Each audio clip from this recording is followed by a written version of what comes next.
आपातकाल के दौरान भारत के संविधान के प्रस्तावना में प्रियम्बल में 2 शब्द जोड़े गए हैं। हम सब लोगों को मालूम है सेक्युलरिज्म और सोशलिज्म की, तो क्या वो रहनी चाहिए प्रस्तावना में, ये विचार होना चाहिए। नमस्कार, मैं हूं संगीता सिंह और पंजाब केसरी नवोदय टाइम्स के डिजिटल प्लेटफॉर्म पर आपका स्वागत है। आरएसएस नेता होसबोले दत्तात्रेय ने जो संविधान की प्रस्तावना है उससे धर्मनिरपेक्ष और समाजवादी को हटाने का एक बयान दिया है, जिसके बाद राजनीति में बवाल मच गया है। कांग्रेस इस बयान को लेकर आरएसएस और बीजेपी पर हमलावर है, तो वहीं नेता प्रतिपक्ष राहुल गांधी ने इस बयान को लेकर आरएसएस और बीजेपी की मंशा पर सवाल उठाए हैं। राहुल गांधी ने साफ तौर पर कहा है कि आरएसएस और बीजेपी का जो चेहरा है वो बेनकाब हो गया है।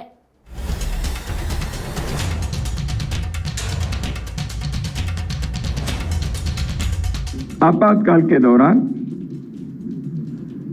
भारत के संविधान के प्रस्तावना में प्रियम्बल में 2 शब्द जोड़े गए हैं। हम सब लोगों को मालूम है सेक्युलरिज्म और सोशलिज्म की, तो क्या वो रहनी चाहिए प्रस्तावना में, ये विचार होना चाहिए।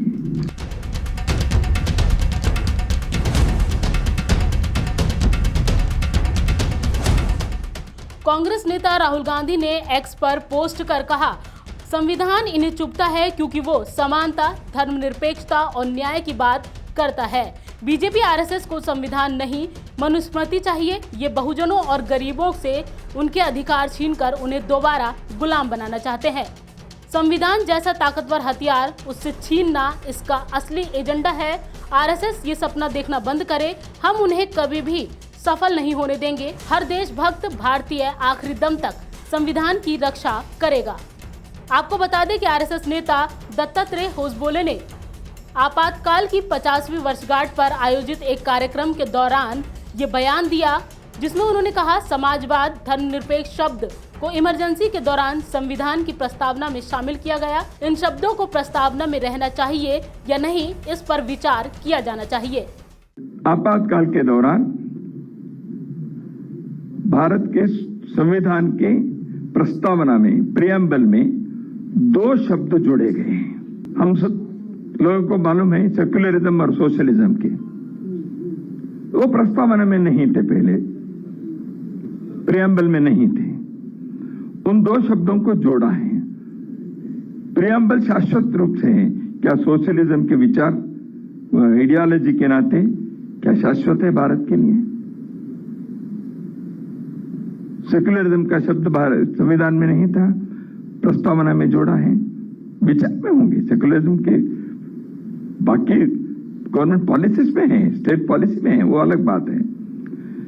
तो इन 2 शब्दों को प्रस्तावना में जोड़ा। बाद में इसको निकालने के प्रयत्न हुआ नहीं है। चर्चा हुई, दोनों प्रकार के आर्गुमेंट्स हुए, तो क्या वो रहनी चाहिए प्रस्तावना में, ये विचार होना चाहिए। वहीं केंद्रीय कृषि मंत्री शिवराज सिंह चौहान ने दत्तात्रेय होसबोले के बयान का समर्थन किया है और उन्होंने संविधान से समाजवाद और धर्मनिरपेक्ष शब्दों को हटाने का सुझाव जो है उसका समर्थन किया है। शिवराज का कहना है कि ये भावनाएं भारतीय संस्कृति में पहले से ही मौजूद है। सर्वधर्म समभाव ये भारतीय संस्कृति का मूल है। धर्मनिरपेक्ष हमारी संस्कृति का मूल नहीं है और इसलिए इस पर जरूर विचार होना चाहिए कि आपातकाल में जिस धर्मनिरपेक्ष शब्द को जोड़ा गया उसको हटाया जाए।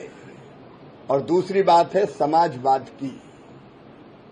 आत्मवत सर्वभूतेषु, अपने जैसा सबको मानो, ये भारत का मूल विचार है। अयम निजम परो वेत्ति गणना लघु चेतसाम उदार चरिता नाम तू वसुदैव कुटुंबकम। ये सारी दुनिया ही एक परिवार है, ये भारत का मूल भाव है। वहीं आजाद राष्ट्रीय पार्टी के अध्यक्ष चंद्रशेखर आजाद ने कहा कि ये संविधान के सभी नागरिकों के लिए एक संरक्षण कवच है। इसमें कोई संदेह नहीं कि 1976 में संशोधन के जरिए कुछ शब्द जोड़े गए, लेकिन संविधान की आत्मा कभी किसी पार्टी या विचारधारा की बंधक नहीं रही। बाबा साहेब अम्बेडकर ने भी कहा था कि अगर संविधान लागू करने वालों की नीयत साफ होगी तो ये दुनिया का सबसे अच्छा संविधान साबित होगा। दत्तात्रेय होसबोले के इस बयान के बाद राजनीति में नया बवाल खड़ा हो गया है। कांग्रेस पहले से ही ये आरोप लगाती रही है कि बीजेपी और आरएसएस मिलकर संविधान में जो बदलाव करना चाहते हैं, जो बाबा साहब अम्बेडकर का संविधान है जो सबको समान अधिकार देता है, उसमें बीजेपी पहले से ही इसमें बदलाव करने की साजिश रच रही थी। वहीं कांग्रेस ने इसके पीछे का एक तर्क ये भी दिया है कि जब 2024 के इलेक्शन थे उस समय भी बीजेपी बढ़ चढ़कर इस बात का ऐलान करती थी कि अगर 400 से ज़्यादा सीटें आएंगी तो वो संविधान में बदलाव करेगी। वहीं अब जिस तरह से पहले होसबोले का बयान आता है और उसके बाद शिवराज सिंह चौहान का बयान आता है, उसके बाद ये सवाल जायज़ है कि क्या आने वाले दिनों में बीजेपी संविधान की जो प्रस्तावना है उसमें बदलाव कर सकती है।